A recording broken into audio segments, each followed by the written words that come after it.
PM. Jonathan Larson, Josh Vaughn, Yes. Sig Inger, Yes. Jason Nolan, Yes. Jonathan Yeagle, Yes. David Harris, Yes. Francie Miller. Yes.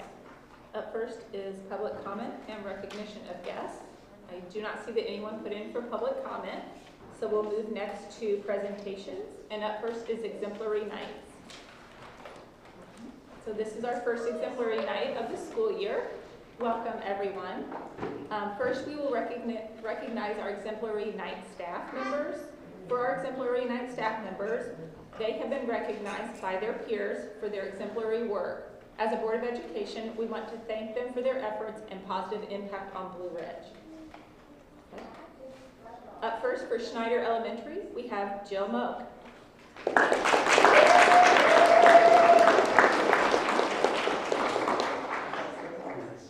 For BRIJHS, we have Molly Schneeman.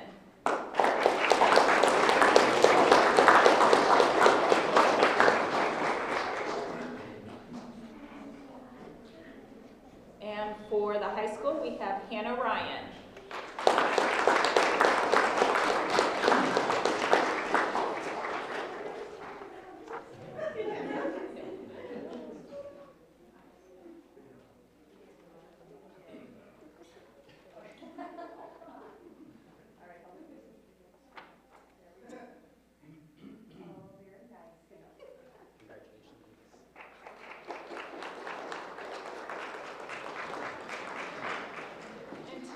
We also want to recognize the exemplary actions that brought several students to the attention of their teachers and principal. As a Board of Education, we appreciate your efforts and excellence. We want to say thank you for a job well done. From the high school, we have Lexi Winstead,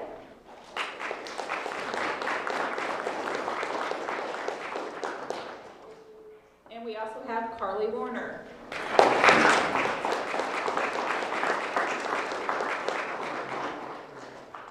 For 8th grade, we have Irish McGill.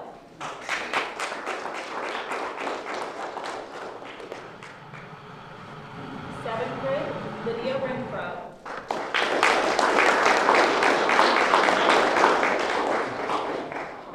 Sixth grade, Madison Hoffman.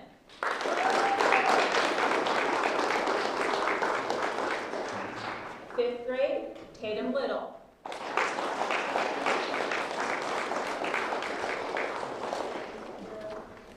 Fourth grade, Sophia Smith.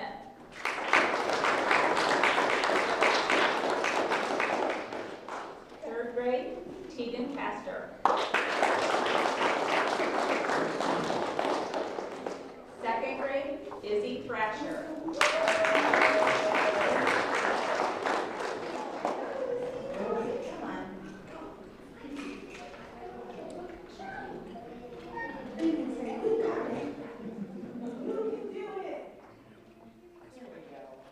First grade, Casey Davis.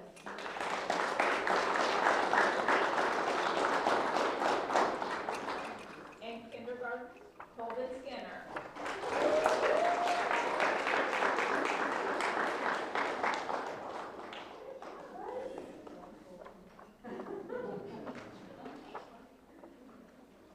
We're going to do a picture. Can I rearrange? Is that okay? Okay, so Tatum on down. Follow Tatum this way. Come this way. We're going to do kind of like that. Come on. Right here, okay. Come on, please. Let's go, Colby. Right here, right here. Perfect. Here, come on. Right here. Okay, let me do a picture. Okay, wait, Casey. Pull up your... Oh, you guys look so good. Big smile. Very nice. All right, parents. You can stay there. Parents want pictures. All right, grown-ups, if you want to take some pictures.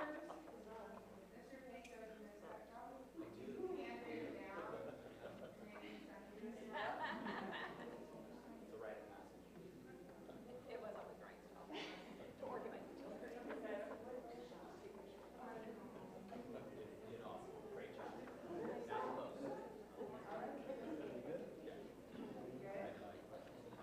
Oh, wait, hang on. Big smile. Pretend like you're happy to see.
behalf of the kindergarten team. So we have Mrs. Ward, Mrs. Parsons, and Mrs. Wilkinson.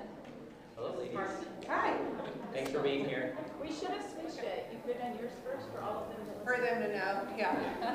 Sorry. Am Kids I- would have listened. Okay, I'll go over here. Okay, I'll go here. Genius and the microphone though for the, I got a teacher voice. I can think you're project fine. pretty If you well. project like that, we're totally good. All right, we're coming to you today because we would like to make a change to our kids' report cards. Oh, look at you. Okay. So the state of Illinois adopted the kids program back in 2022, 2023 as a measurement tool. We have been working with the kids tool for a lot longer than that, since 2016. The state requires 14 measures to be assessed, and we decided we wanted it as our report card, so we're assessing in 26 different measures. And then once a year reporting to the kids' website is required by the state, but because we do it as our report card, we do it 3 times throughout the year. So instead of quarters for a report card, it's trimesters. So. this was the slide of look at us go. We've been doing this for a hot minute, even though we didn't have to, and we do more than we have to. Little incentive All there. right, the areas that we look at, approaches to learning, self-regulation, very important. Social and emotional development, language and literacy, cognition, math, science, history, physical development, and the visual and performing arts. And so we work with our PE teacher and our arts teacher and our music teacher, which we need to have those discussions about that. Coming up. Yeah, about their assessments, and they actually assess their own area with the kids. So today we want to focus on the area of history. So Schneider has adopted a new curriculum, CKLA, and with that, when we did our scope and sequence over the summer and we looked at the whole picture, we realized that we needed to change things to show a bigger and better picture for our kids. So what we're proposing at this point in time is that we're going to That's the old one. Yes, Right. So, we used to do number 3, ecology, and there are the different levels. Levels 1 through 3 are kind of, they're building that skill, and then levels 4 through 6, they're integrating, that means they're using that skill in their everyday life. And so we thought that with our new curriculum, it had us going through timelines and how history affects us and things like that, that we wanted to change our measure for that area to this one. So this measure better aligns to our social studies standards and the new CKLA curriculum and allows us to show growth over time. So we'd like to do, so we'll be doing timelines and things like that with this new curriculum and talking about how the past affects us in our future. We already have our first timeline coming out on Yeah. Friday. Okay. Great, Charles. So, super simple. Do you have any questions? It's just a little swap. We got one measure and put it in one.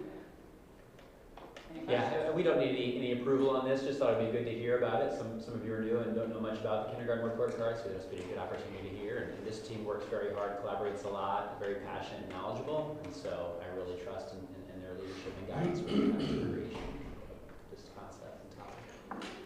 Thank you. All right. Thanks, ladies. Okay. Okay. Up next, we have communication. The IASB liaison talking points are in your board packet. Committee reports. Yeah, committee reports, yep, I'm up. Insurance committee. So we met about a month, no, within the last month, I'm going to say that. I don't know, you guys can fill in Mr.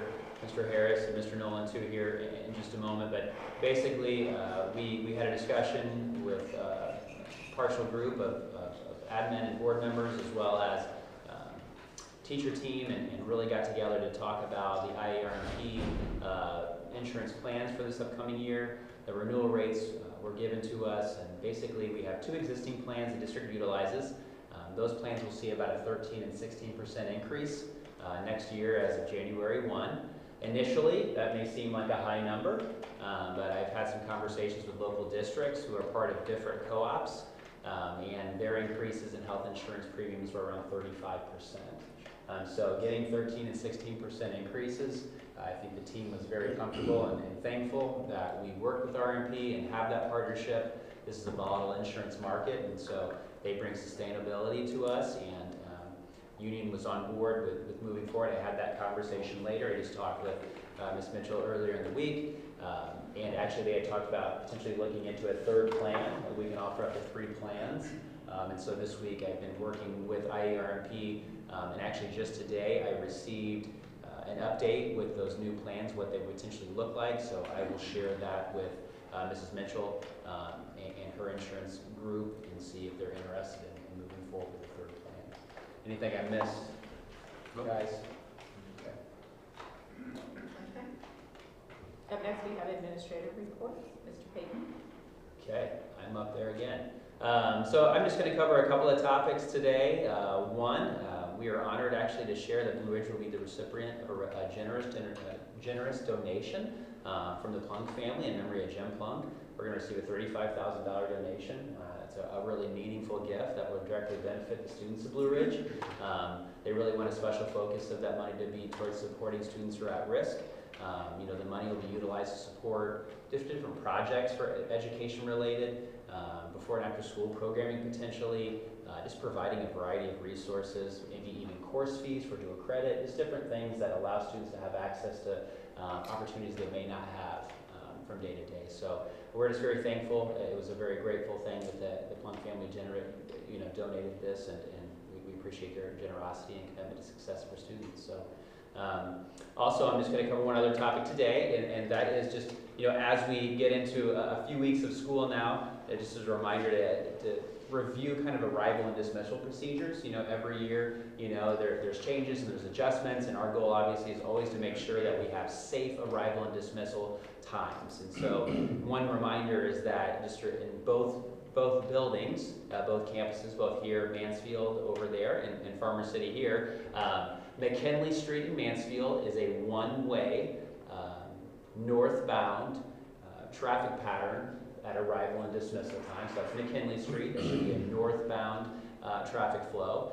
Here in Farmer City, it's the opposite. On John Street, we go southbound. So, we do that because we want to bring attention to procedures that help keep students safe each day. And so I just like to share some of those reminders. I know admin and principals will share those reminders in monthly newsletters and things, but student safety is really critical, and so is traffic flow. So just wanted to kind of share a couple of those things. Any questions? Okay. Mr. Easter. Right, so do I need to talk on the mic? I was at the back. I didn't hear. Is it? Could you hear us at the back? Use the microphone. Use the microphone. Okay. All right. Get that. Did I just turn it off? I might just turn it off. Yeah. There we go. Okay. All right. So I want to start out with. I thought maybe Mr. Payton was going to touch on this. When I was here last month, I gave you guys some news about the football field and the progress of the football field, and I was rather pessimistic. I want to be apologetic for the way that I felt at that time. Hi, kids. Yeah, party's over. It has come a long way. If you've been out there, the grass is green. It is really starting to come together. We did have a meeting last week with the representative, the guy that owns the sod company. He came out. We did a walkthrough on the field. He felt that it's close, but he did not recommend us playing our first football game there on the 26th of September. He felt that it needed just a little bit more time before he would feel safe with that. So we have made plans to relocate that game. Unfortunately, it was going to be a home game. Instead, we're going to drive to Martinsville. I just today was able to, we were able to make sure that we had officials that were willing to go to Martinsville as well. But it looks that like October 10th will be our first home game, and that's the next scheduled home game, and the field should be ready to go at that point. The concrete has all been laid at the entryway. The posts are there for the entrance, so things are starting to come together. They're starting to look a lot better. So way more encouraged than I was last month. So there's always hope, right? in addition to football being going, all the other fall sports are obviously well underway. We also have band they had their first competition last weekend. I know FFA was going to do a horse judging competition today, and drama has already had auditions for their fall event. So lots of things going on, lots of exciting things here at the high school. Some other things that happen, just so you guys are aware, we have regularly scheduled meetings. Just our sequence at the high school, just real briefly, ILT meets the first week of the month. That's our instructional leadership team. And this month we looked at the opening ceremonies that we have the first few days of school. We talked about ways that we can maybe do some stuff better and streamline some stuff better, and came up with some plans for some things to look at for next year. And that was kind of the focal point of that meeting. The second week of each month, we have our Tier 1 and Tier 2 meetings. And these are part of our multi-tiered systems of support, where in Tier 1 and Tier 2 we look at data, and it could be grades, it could be attendance, it could be discipline. Tier 1 is like building wide. What are we doing well? What can we highlight? What do we what do most of our kids do well at? Tier 2, are there some students that are kind of standing out with some difficulties in some certain areas, and what can we do to help support those kids as a general group? And so we can put interventions in place for those kids. Third week of each month, we have our care team, which is our crisis team. If there's a crisis, we talk about how we address that, and then we talk about procedures and discuss, who are some kids that have been through crisis that we need to keep eyes on. So we do that monthly. We have that monthly schedule, but anytime there's an event that comes up that warrants further discussion, then we call an emergency meeting and have that meeting as well. So we do those. We also have our faculty meetings in the third week of the month. And then in week 4, we do our Tier 3. So that's the top tier of that multi-tiered system of support. And in that, we look at some kids that are really, that we've done a lot of interventions for, and they continue to struggle. And what more can we do for them, and try to come up with some very specific plans for them. So yeah, that's just kind of meetings in a nutshell. And then Mr. Kirkton and I, something we've been doing that's, that I'm helping him with this year is every week we pull the grade report, and any student that has a D or an F, we pull them into our office, and we're splitting them up, divide and conquer, and having conversations of, hey, what's going on in this class? Why we got a low grade? How can we fix that? And it's been really encouraging to then see some kids like, oh gosh, I didn't realize that. Yep, I'll get that assignment in, and then that grade is taken care of, and then I don't have to speak with them anymore. So on that regard. So yeah, any questions? Yes, Sid. How's the cell phone? Oh, good. Yeah, it's a great question. Thank you for asking. It is going fantastic in some places, and it is not as fantastic in other places. So it's there are some classrooms I walk in, and there'll be 15 kids in the classroom and then 15 phones in the caddy. I think some kids are starting to tell teachers, oh, I didn't bring my phone today, or I don't have my phone, and we're not asking teachers to search kids, not getting into any of that. We're just trusting kids to be honest about that. But if at any point that phone is seen, we don't. There's no ifs, ands, or buts. They're instantly on to the next level of discipline for them. And I was surprised, and I shared in my report the numbers. I looked back at last year's cell phone referrals. Last year at this time we had 11 cell phone referrals going into the September meeting, and this year we had 11 cell phone referrals. So I don't know. We'll see. My hope is that as the year goes on, that's less and less, because kids are keeping them off and away.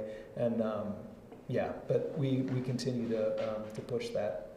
And I make announcements like 3 mornings a week. I think I remind kids to put them in the caddies. So Thank you. yeah, good question, Sig. Anyone else? Okay, Mr. Huddleston.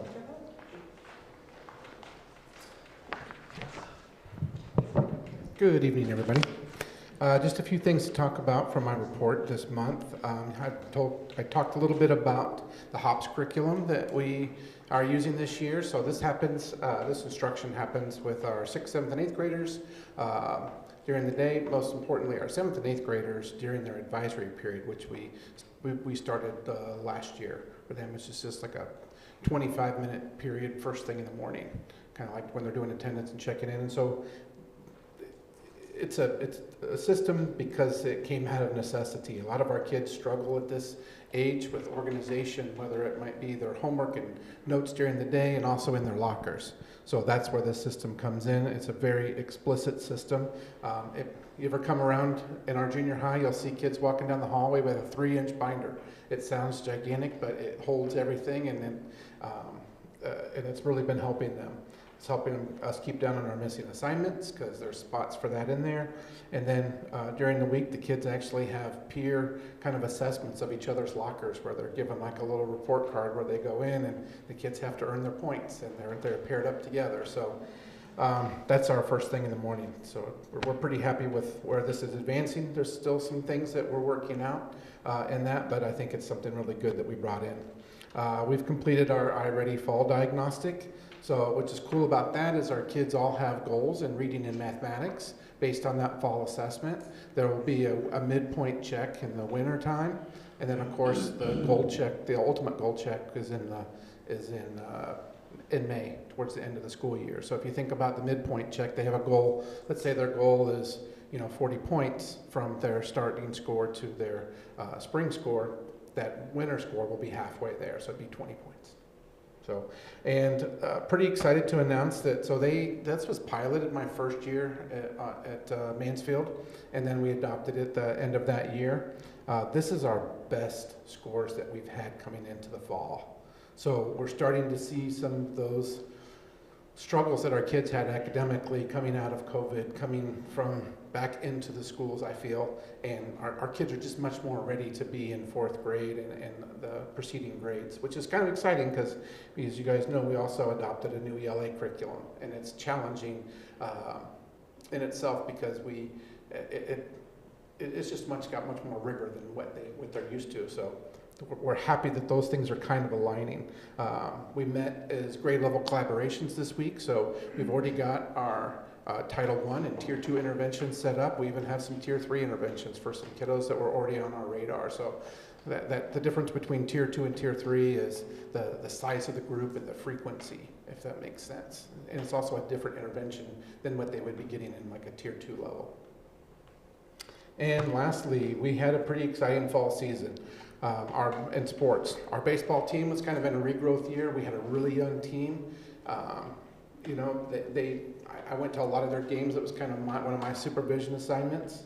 I know that the scoreboard may not have always showed it, but the kids always hung tight. And one of the things I always told Coach Coffey was even during the day, the kids would talk to each other about the game. They never got down on it. So that was very encouraging. So as these younger kids are moving up, I think we're going to see a lot more success because of the experiences they got this year. Our softball team had a really good season, a regular season of only 3 losses. They ended up for the first time in softball program history with the #1 seed in the regional, which they won the first game. Unfortunately fell to Arcola that would have taken them to the sectional game. Just on a side note, two of the 3 teams that beat us in the regular season are in the state tournament of the last teams. So that's kind of I think that's worth noting. And girls basketball season just started on Monday, so we're already into the next thing. Tryouts started Monday, and we've got quite a group of girls there from 6th, 7th, and 8th grade. Any questions?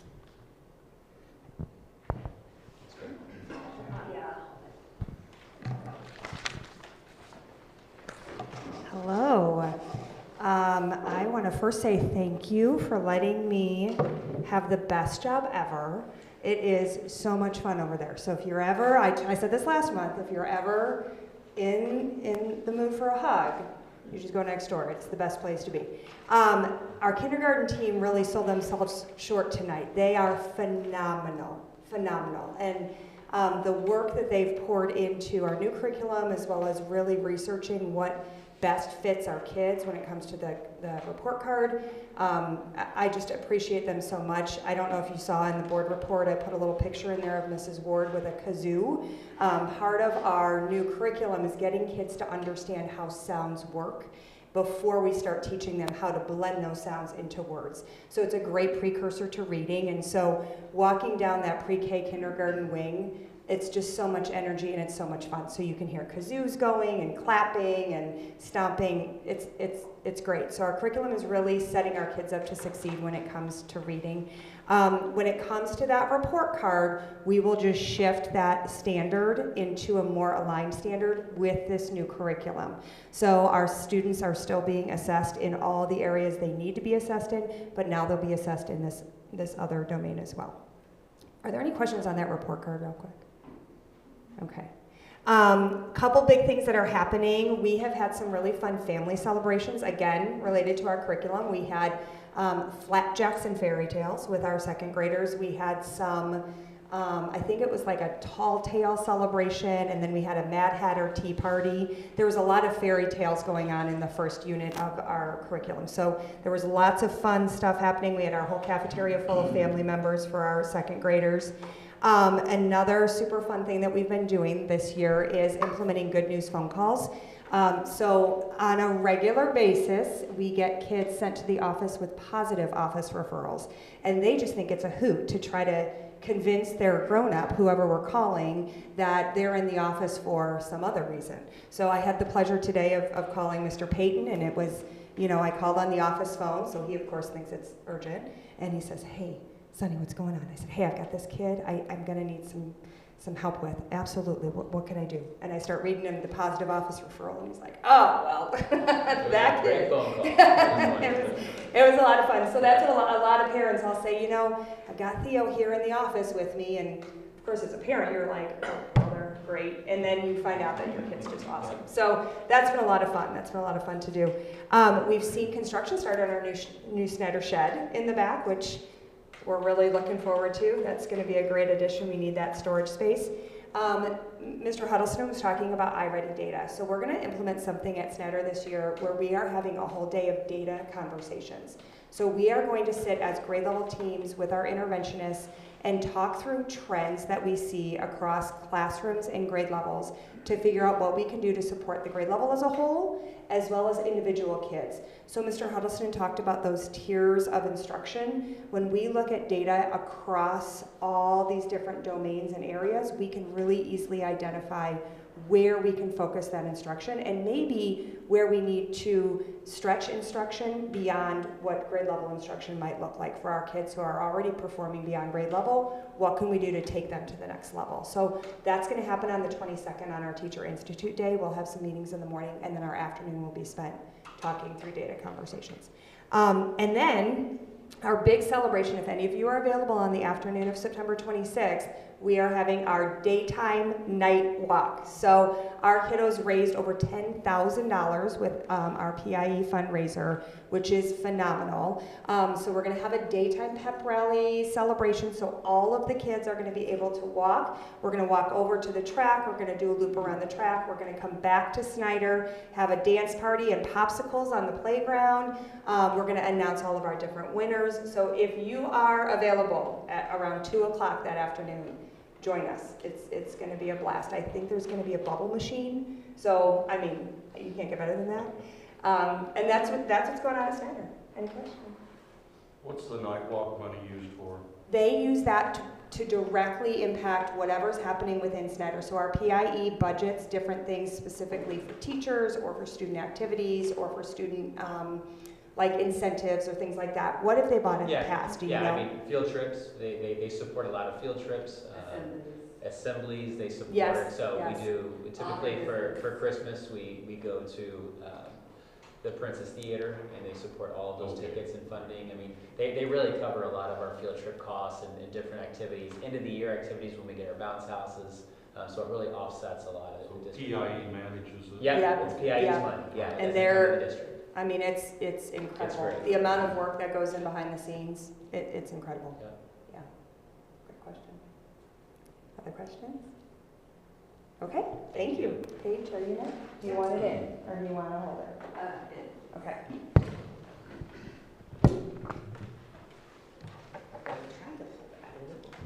Okay. So I have just a couple things I want to highlight from my report. They both are to do with the high school. So Mr. Easter did not take my spotlight and share what what I was going to share, so thank you. I just wanted to talk a little bit about something that I know is on your agenda for later. There is going to be a request for a new curriculum for the sports and entertainment marketing class. I wanted to kind of just give you a little bit of background. When I first came into this position, I was a little overwhelmed at the lack of curriculum, specifically at the high school. When we had new staff members, there was nothing really to give them except here's your room and your keys and, you know, good luck. There wasn't a lot of curriculum that was left behind. And so we, and Mr. Easter has recognized this as well, we've really worked hard to purchase curriculum and also keep it up to date. In the last 4 years, we've adopted new curriculum just at the high school for child development, health, driver's ed, Spanish, psychology, sociology, chemistry, biology. We did our English alignment, and we're hoping to do math and social studies up next. But for this next year, we would start using these materials this year. We would like to adopt a new sports and entertainment marketing curriculum. It actually is the same curriculum that we're using, but it's much more up to date. The one we're using, I believe, is 14 years old. And the price is quite minimal compared to what we normally pay for an adoption. So this would be a yearly cost of $220 a year, approximately $20 a student. But when you compare that to normally all of those adoptions I just read off to you, those cost anywhere from $3,000 to $6,000. And so it really is minimal. The cost is we will not need textbooks. The students will log in and they will have an online textbook. So I just wanted to kind of give you a little bit of background as to why we're asking for that this year. You know, as things change and things become out of date, we need to keep our curriculum relevant with numbers and percentages and all the things that go along with that. Do you guys have any questions on that specifically? Well, with it being an online textbook, are they going to be yearly updating it then? Yeah, so we will. So they'll continue to update, and then we'll have to renew that subscription each year. And so I'll just put that in the high school budget, right, Brian? I'm always adding stuff to this budget. So anyway, but yes. Yeah, well, that's nice that it's going to be Yeah. rather than going off a 14-year-old. Yeah, for sure. Thank you. For sure. And then the last thing that I wanted to kind of highlight also has to do with dual credit is we finally got approval for our Ed Pathways grant, which are the 2 teacher prep dual credit courses that we're going to offer in conjunction with Eastern, and then we'll be collaborating with DeLand Weldon, Monticello, and B-Ment. So since those funds have come through, we're ready to take that next step where I'll be going down and meeting with Eastern to talk about reviewing the syllabi for those 2 courses, talking about next steps, and just discussing step by step the structure of what those courses will look like. We talked a little bit about that, I think that it was last month, that because we weren't able to offer one in the fall and one in the spring, it will be 5 days a week, starting second semester. The class we haven't decided specifics, but we'll start between 7 to 7:15. The diverse child class, I think, will run Monday, Wednesday, and Friday. And then the tech class will be Tuesday and Thursday. And so that is also something that is on your agenda that we're going to request to post that position so we can be ready to offer that to our students in January. Questions on that? Okay, I think that's all I've got. Now, do I turn this off or no? And then the rest of the administrative reports are in your board packet. Up next, we have approval of consent items. Are there any questions on the consent items? If not, I need a motion and a second to approve the consent agenda items listed on attachment A as presented. So moved. Sid? I'll second. And Josh? Jonathan Yeagle, Yes. Jason Mullins, Yes. David Harris, Yes. Zay Ginger, Yes. Jonathan Larson, Josh Hahn, Yes. Francie Miller. Yes. Up next, old business, press 119, second reading. Yep, this is the second reading of Post Policy 119. We talked about last month, those changes were minimal mostly, minor language updates.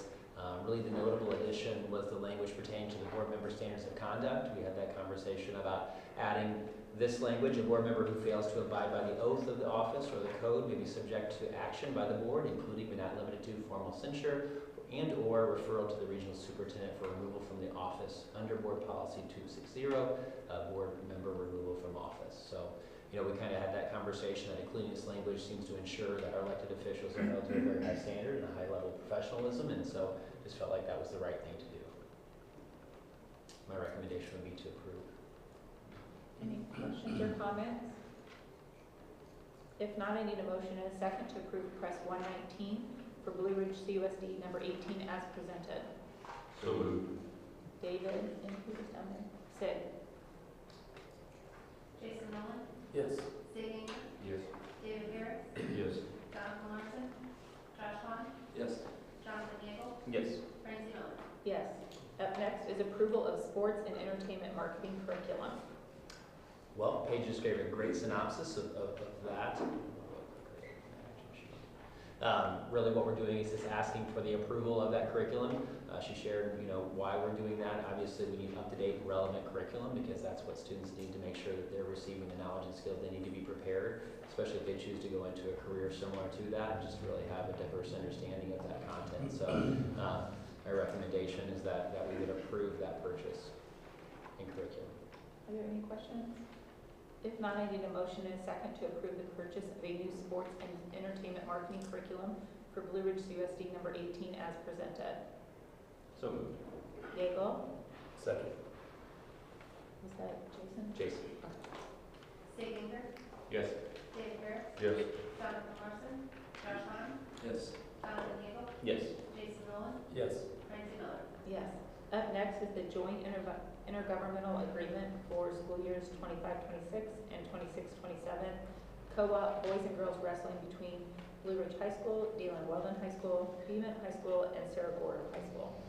Right, so this is a topic that we've talked about. You know, this year we'll be able to offer potentially wrestling to Blue Ridge students. I think we have somewhere between 6 and 10 kids interested in wrestling. I think tomorrow, actually, the AD and coach are both coming to meet with those individuals and share a little bit about the program. The real reason I'm bringing this back is because you know, since we spoke last time, there were 2 other school districts that reached out, had interest in wrestling. And so BMENT and Sarah Gordo have asked to be a part of that co-op. You know, after talking with admin and, you know, high school AD and principal, you know, we felt like we were good with that. If anything, it makes us more competitive and an opportunity to be more competitive at bigger events and be more weight classes and involved. You know, Mr. Easter, do you have anything else that you want to share? I don't have a huge wrestling background, but I rely on Mr. Easter for that. He comes from that. And the more kids you have in practice, the more likely it is you have somebody in your own weight class, you know, to practice with and stuff like that. So yeah, more the merrier. Yeah. So yeah, in addition, yeah, we'll have just a more competitive team, more individuals to participate, and last but not least, by adding those 2 schools, it does not change any IHSA classification, and so we would still be wrestling in that same class. Any questions? If not, I need a motion and a second to approve the high school wrestling co-op between Blue Ridge, Deland Weldon, Beeman, and Sarah Gordo High School, with Deland Weldon as the host for Blue Ridge CUSD number 18 as presented. So moved. Sid. Second. Josh, right? Oh, Jason. You guys really need to like I know. differentiate your voices. Just start yelling our last names. Jason. Yes. David Harris, Yes. Jonathan Larson, Josh Hahn, Yes. Jonathan Gable, Yes. Jason Mullen, Yes. Sid Ingber, Yes. Francie Miller. Yes. Up next is approval of FY26 budget. Yep, tonight you heard about the budget during our presentation prior to our meeting today. You know, following past practice, we always talk about, we use those conservative budgeting principles of underestimating those revenues and overestimating expenditures. And, any questions about the budget? If not, I need a motion and a second to approve the FY26 budget for Blue Ridge CUSD number 18 as presented. So moved. Yeagle. Second. Sid. Sid. Jonathan Larson, Josh Hahn, Yes. Jonathan Hinkle, Yes. Jason Nolan, Yes. Sig Inger, Yes. David Harris, Yes. Francie Miller. Yes. And Just to remind everyone, I've already signed it because I knew I was voting yes on the budget, but we all need to sign all 7 copies of this. So just when we go into close, we're gonna start handing them around if you have Yeah. them in. There's a lot of copies because we take those So- to different places that need to be sent, ROE, county clerk's offices, just different spaces, so. Okay, so while different people sign, we're gonna go on to the next thing for going out for bids for the district office HVAC rezoning project. Yeah, so this is a project that has been on old business a few times along the way, and so we were able to get that much reduced cost for the design process. I think originally it was between 8,000 to 10,000, and it was down to 4,500. Since that time, we moved forward with this process, and basically we were able to provide that design. The next step would be to put it out for bids and see kind of what we get as far as cost and determine whether or not we want to move forward. I did reach back out to GHR after the initial request was put in, or this design process. Realistically, they think that project will be somewhere in the $50,000 range, anywhere between 30 and 50. At this point, though, we already spent the 4,500, so it's worth going out for the bids and just see, then we can make that determination as to whether or not we want to move forward. Any questions?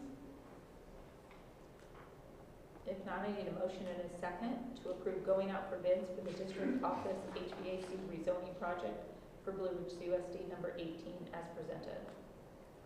So moved. Second. Jason and Sig. Josh Hahn, Yes. Jonathan Hinkle, Yes. Jason Nolan, Yes. David Harris, Yes. Sig Inger, Yes. Jonathan Larson, Francie Miller. Yes. Up next is United Mechanical Preventative Maintenance Plan. Okay, we're gonna get there in just a second. We have over 2,400 pages this month, so there's a lot to get through.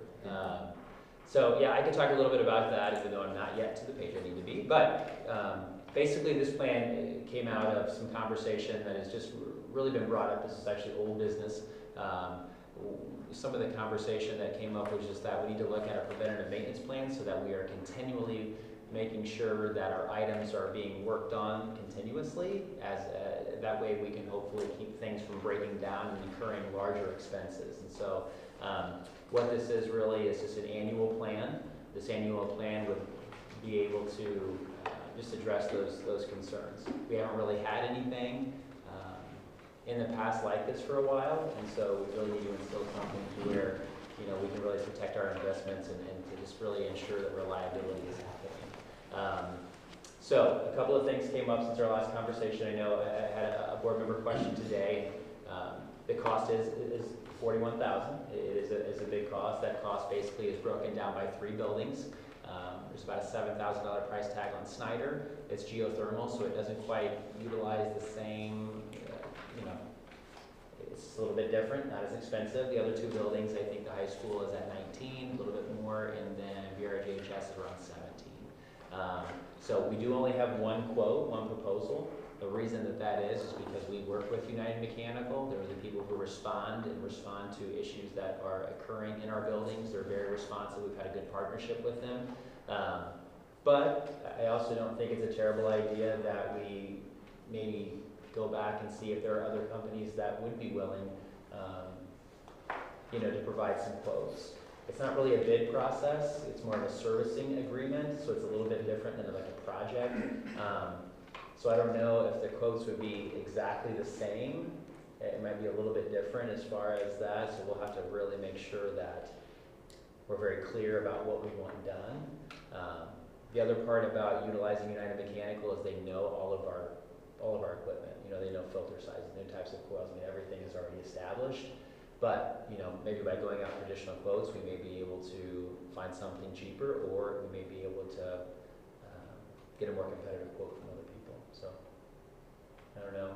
Initially, I said we approve, but if we want to go back and get additional quotes, I'm happy with doing that too and bringing that back in October. I know that Rusty said it wasn't something we have to get done right now, but I do think it's something that we need to get done soon because we want to make sure that we're getting this preventative maintenance so we don't have these bigger costs and these reactive repairs. Hopefully this will be able to help us budget and have a more consistent budget as opposed to just responding to big equipment breaks, because that seems to be the process that's happened in the past several years.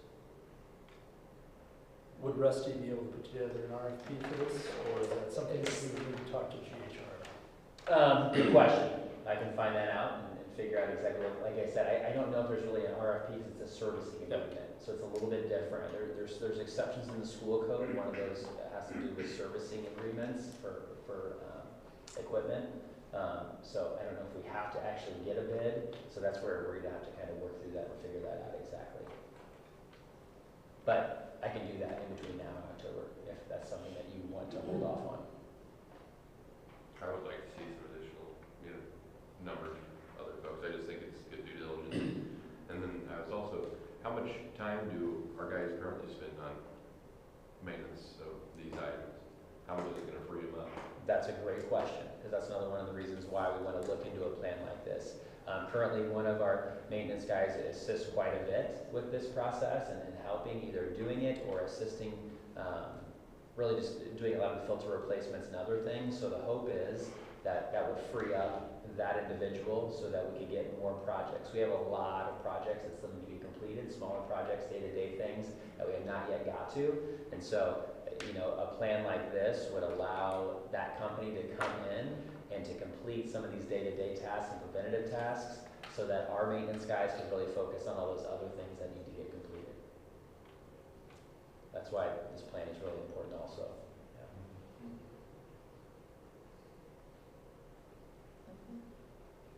So we'll table this then until next month. I'll get some additional quotes and then I'll bring them back next month.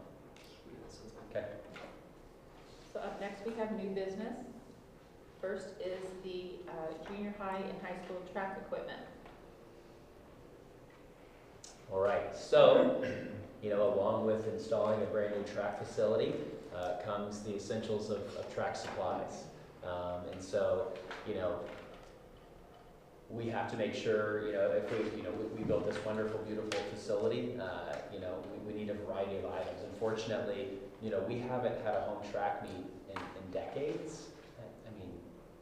I mean, it's been, I think somebody had said maybe 80s or 90s. I know it wasn't when I was in high school, we did not have home track We meets. still have home track. Did you have home track meets? Mm-hmm. And that was 1990. That was 1990.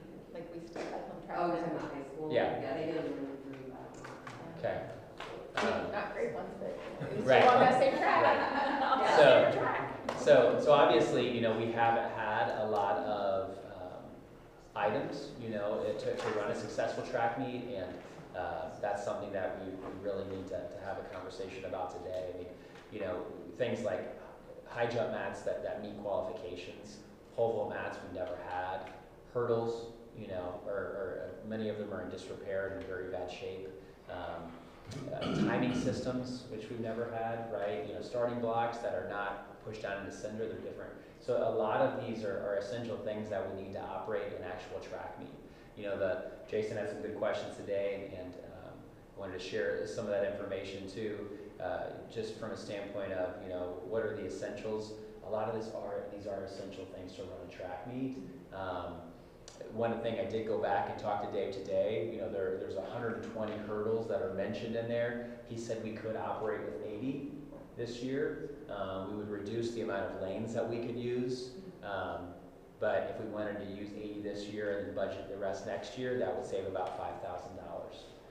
So that is something, when we talk about essentials, that is kind of something that he thought we could do. Our plan in the spring is hopefully to host one track meet, anywhere between a 3 or 4 team meet.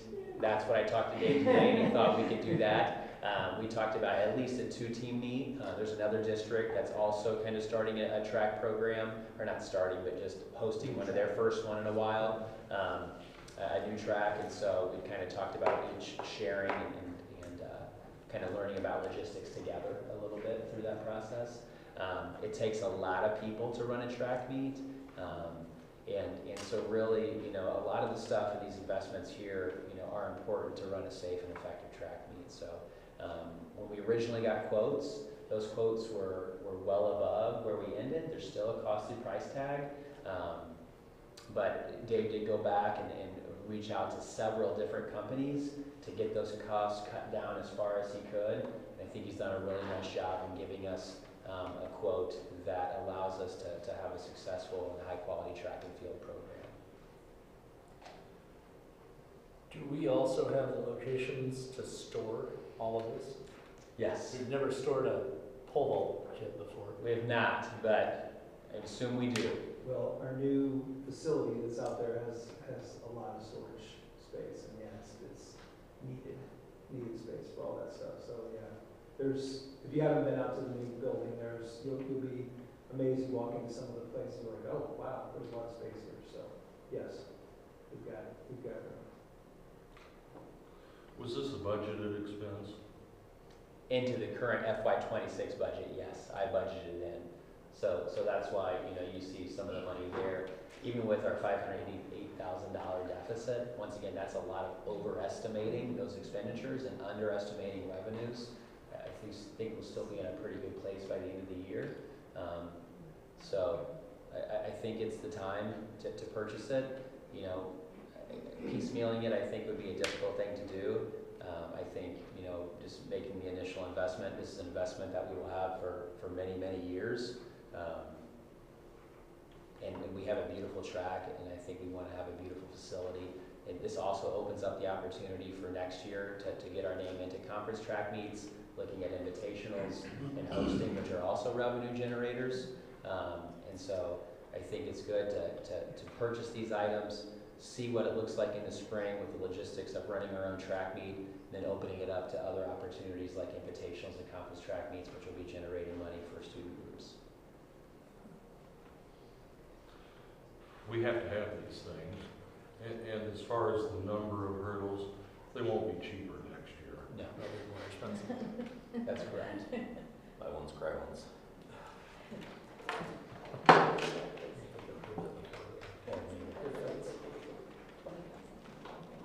Okay, any other questions? If not, I need a motion and a second to approve the purchase of junior high and high school track equipment for Blue Ridge CUSD number 18 as presented. So Sid? Second. Oh, On. I'll give it to Yigal. Just a little bit louder. Probably because he's right here, Mayor.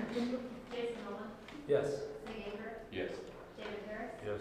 Jonathan Larson, Josh Hahn, Yes. Jonathan Yeagle, Yes.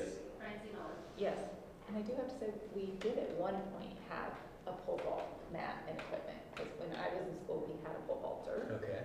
Ernie, so I was like, we did used to, and we stored that in our little tiny shed that we had out there at the time. So- That stuff has changed quite a bit since Right. you were in high school. But we didn't have a pole vault mat, and they kept saying we've never had that. I'm like, well, we did at one point. Were they using fiberglass poles back then? I'm not really sure what kind of pole. I know. Very I'm long. sorry. Well, and I will say, we have a senior pole vaulter this year who qualified for state last year as well. So I really wanted her to be able to be here for her senior year and to compete, and see that practice. So I think it would be a pretty cool opportunity for her. It's hard to have that part of the program if we don't have the equipment for it. Right. Okay, up next we have sub-teacher pay rate. All right, so this is a conversation. I know that we had some members from the community come and have some dialogue last month. So our current teacher sub pay rates are pretty competitive when you talk about districts around us. I think I was able to do some research and looked at 10 local school districts.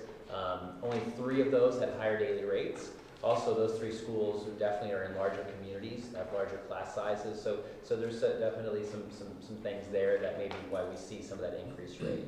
However, right, we want to attract and retain high quality substitutes. We don't want to lose substitute opportunities because it's a very difficult thing right now to get subs to other local districts. And so, I think it's definitely worth considering increasing that daily pay rate. I've seen some very different ideas that are out there. Even when you look at the form that I shared, you can see those numbers vary greatly.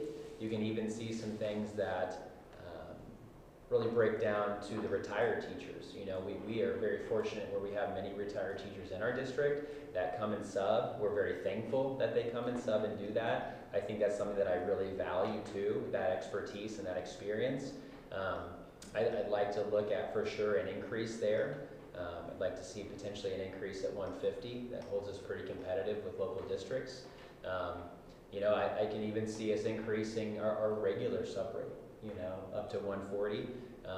And I say 140 because, you know, one of the goals that I have is to make sure that we're in the top 25% in everything that we do. I want us to really be that, whether it's pay, whether it's scores, you know, that's a goal that I have. And so that puts us in that top 25% locally. But those would be my suggestions and recommendations, but I'm open to having dialogue. I think there may be some other thoughts, and I'd be happy to listen to those, and I think they're valid to share. You have down here that the budget's 106,500, if I can read that. You got it. Are we over or under on that? Well, what I'm saying is that's what we're budgeting in for this year, and last year we were right about that same number. So yeah, what it says there is basically for every year for teachers, certified teachers, we have about $106,000 budgeted into our annual budget. You know, when you look at the potential of increases, you know, I was able to go through and just kind of did some general conversions. You know, if we look at about 140 a day for our subs, that's about $110,000, about a 4% increase. Not a big number. When you look at 150 a day, that's 117,000, so about a 10% increase. Those are kind of the two numbers that I had listed and created. Mr. Baker, can I add just something that I, just from looking into the different buildings, that, you know, we always have a shortage of subs, and it's so important. If you look at that time of how much time students are having a substitute, and when you compare that to the instructional time that a substitute is there, it really is going to pay to have people who, you know, have the experience like our retired teachers, let them know that they're valued so they will come back, so that we know that that instruction is going to continue and it's going to be quality. I think that that's a really good thing to remember as well. Yeah. And we're thankful for all our subs. You know, we have people that come in and provide good instruction. You know, even somebody that doesn't typically have that teaching license can still come in and provide solid education. But we just know that we've seen over and over again those high quality teachers that have been in our district or been in surrounding district have that understanding of classroom management and assessment, instructional strategies, and just, you know, it's pretty amazing to see from day to day. So, you know, we definitely value all of our subs that come into our district, and I think it's important that we look at increasing that number. I would assume that if we're going to increase the sub pay, that we also increase the para sub pay as well. Good question. So actually the para sub pay is based on our contract, and so that is something that we will look at in the spring. That is a contractual process. Well, I'm going to speak as a substitute teacher for many, many years. That's my disclosure. I think 160 across the board is in order. That's $20 an hour. We pay some of our bus drivers more than that, plus benefits, and it says you have to have a high school degree to be a bus driver, but I'm not sure that is actually followed.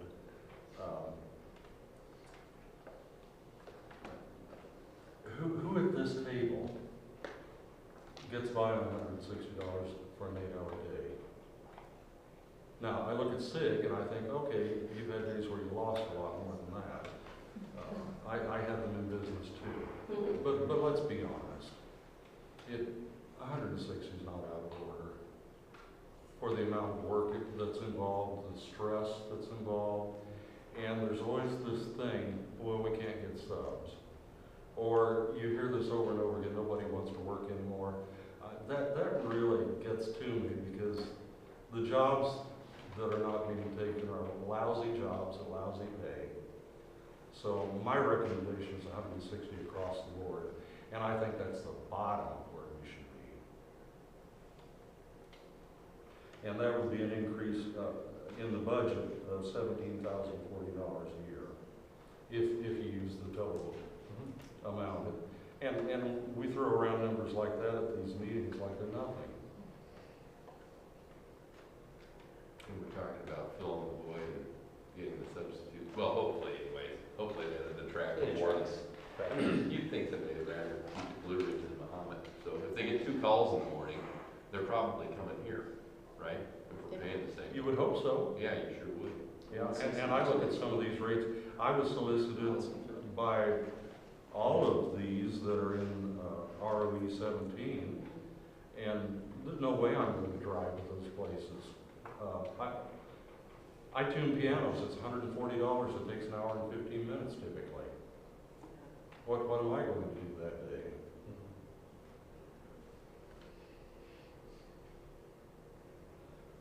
We don't currently have any way to rate our subs or anything that we grade our subs on at all? No, there's not really a rating system. There's not really like an evaluation process. Typically, a lot of what happens is, it's a lot of qualitative, either through observation of the principal, observation of other teachers, what's left in that classroom, or the notes left. A variety of things kind of give us an idea of that teacher. Student responses, there's a variety of these kind of variables and criteria that we utilize to make decisions. And that's really how the process works. And I'm not really familiar with many sub-rating systems, really. I don't know much about that. I feel like it's a very common practice. in a previous district when we had a large number of subs, that as a teacher or as an admin, that we could make a recommendation to sub people, don't bring that person back. Yes. Yeah. You know, They just don't get called again. Yeah. yeah. And that is what happens, typically if somebody is not meeting the expectation, usually admin will have a conversation first and provide feedback. So just like anywhere, we're about learning and helping people grow. And if they're not taking that feedback and they're not providing good learning opportunities for our kids, then typically we just don't call back. And I'm the luckiest sub in the world. Over 53 years, I've never had a principal poke their head in the room when things were out of control. And there have been moments like that.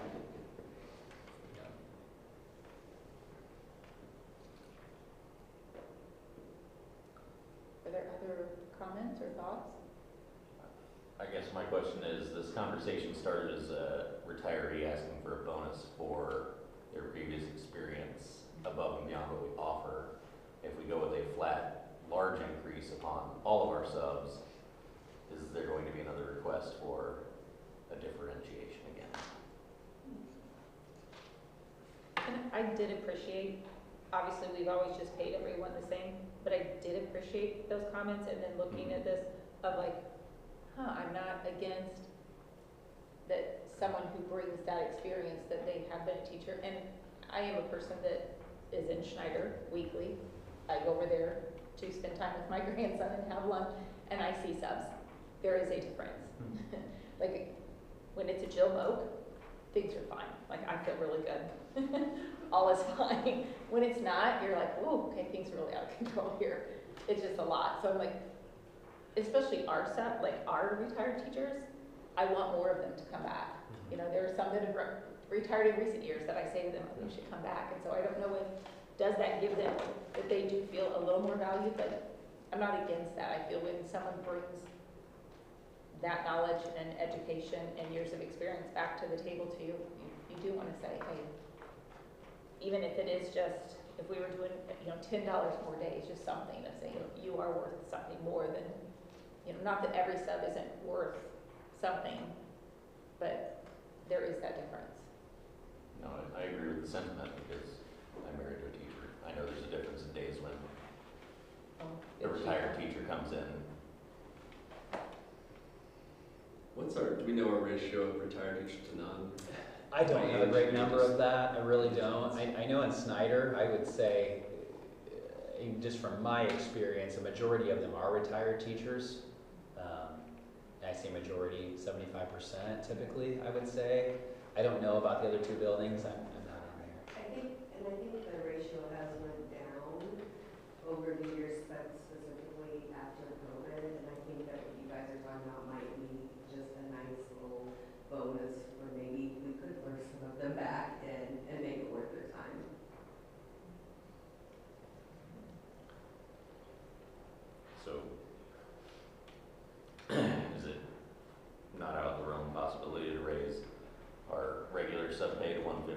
retirees to 160? Split that difference there? I would go with that. I can support that also. Yep.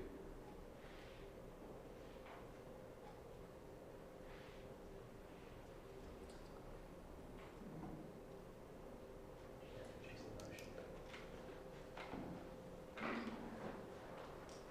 Okay, so are we wanting to do the retired sub-teacher rate of 160. 160 for retirement and 150 for No, non-teaching.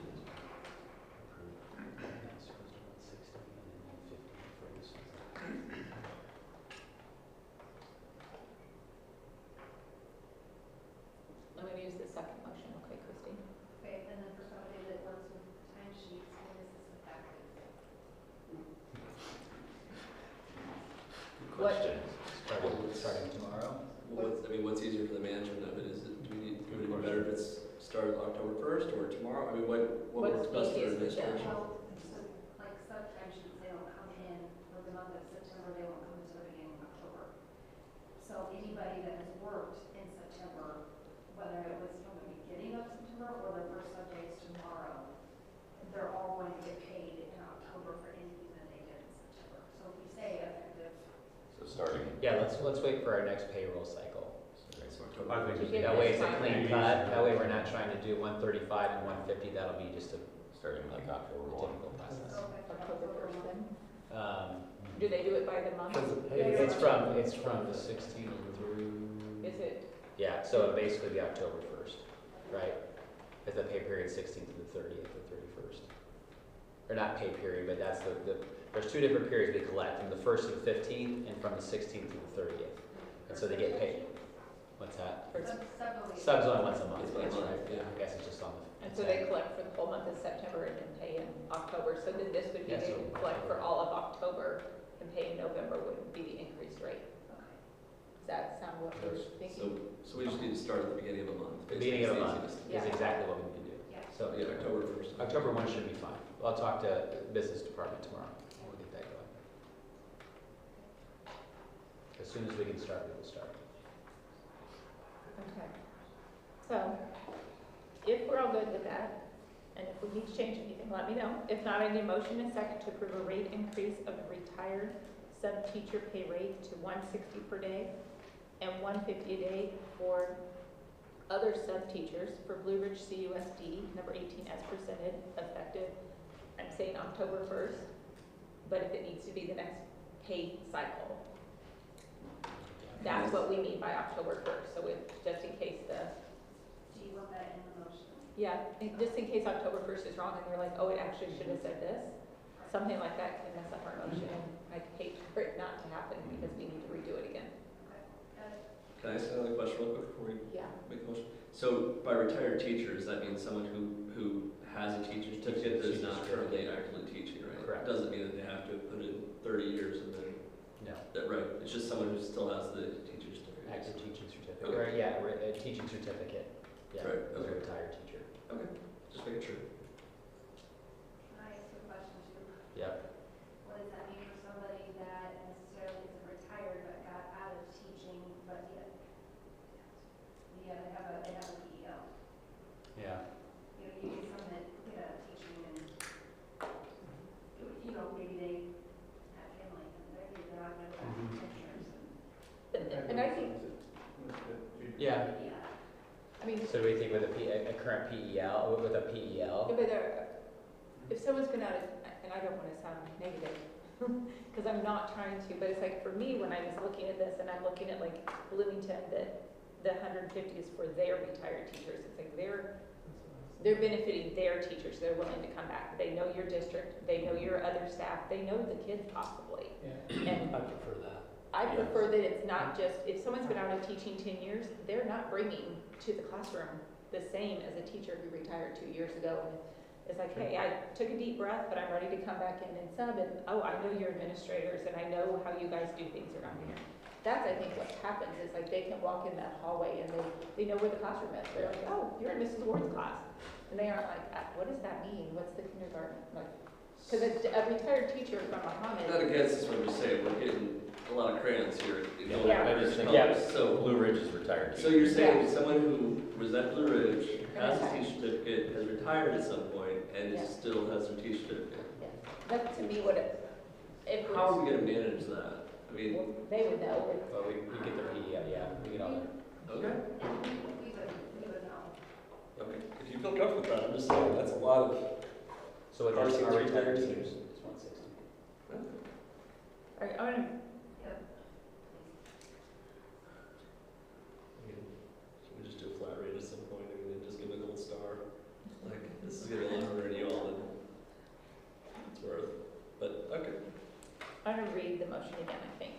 Motion and a second to approve a rate increase of retired Blue Ridge sub-teacher pay rate to $160 per day and $150 a day for other sub-teachers for Blue Ridge CUSD number 18 as presented, effective the next pay cycle on October 1st, 2025. That's correct. Oh, so moved. Sid. Second. Yeagle. Hold on.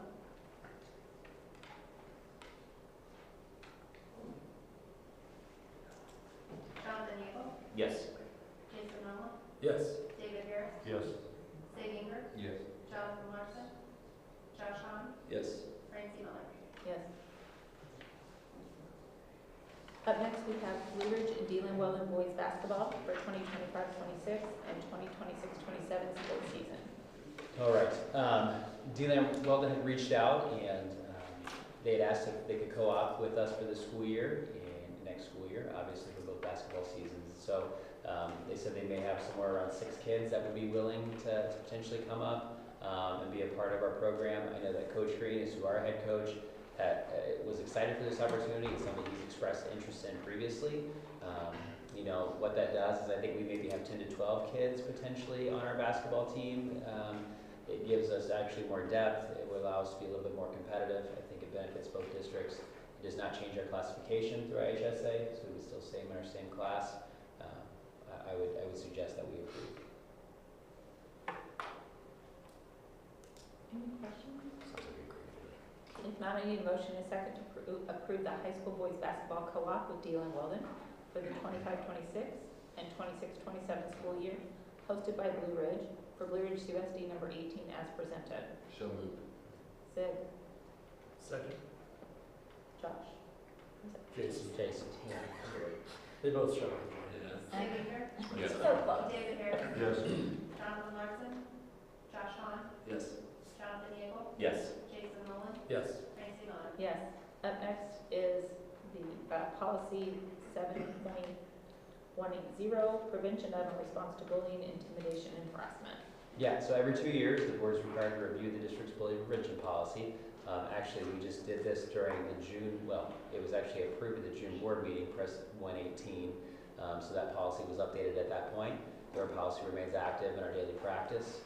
Obviously, it's an essential thing that we do to make sure that we have a safe and supportive environment. So there's no revisions necessary to 7.180 at this time. Okay. Any questions? If not, I need a motion and a second to approve the review of our bullying prevention policy 7.180 for the Blue Ridge CUSD number 18 as presented. So moved. Sid. Second. Yeagle. David Harris, Yes. Jonathan Larson, Josh Hahn, Yes. Jonathan Yeagle, Yes. Jason Nolan, Yes. Sig Inger, Yes. Francie Miller. Yes. And next is creation of dual credit CTE education pathways teacher. Yep, this is what Mrs. Trimble was talking about earlier. This is really just to approve that job posting for the CTE position that we have. We have 2 courses that are being taught, Education in Diverse Society and Teaching and Learning with Technology in the Classroom. And so right now we know that Dr. Tresnick, who's the superintendent at Dealing Weldon, will be teaching one of those courses, probably one of the 3-hour courses. The technology course, and the other course will hopefully be taught by a Blue Ridge employee. So if you guys approve this posting in this teacher position tonight, we can get that posted so we can see who is interested in taking this role. This role will really serve as lead instructor for one course and kind of a supervisor and supporter of the second course. So they will meet 5 days a week. It'll be an hour each day. This is not a full-time teaching position. We're looking at anywhere between $2,500 and $4,000 for the position. And it's not something that we pay. We will pay it initially, but the grant will reimburse us. So it'll be no money out of pocket for us. Even all the technology that we'll be utilizing to provide that virtual instruction, that's all paid through the grant.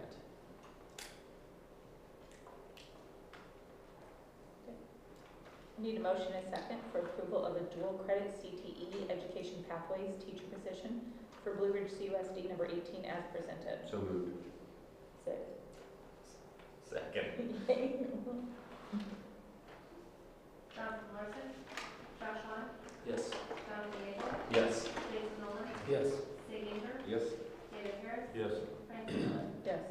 And I need a motion and a second to move from open session to closed session for the purpose of appointment, employment, compensation, discipline, performance, or dismissal of specific employees of the school district and collective negotiating matters between the public body and its employees or their representatives, or deliberations concerning salary schedules for one or more classes of employees at 8:17. So moved. Yeaple, Second?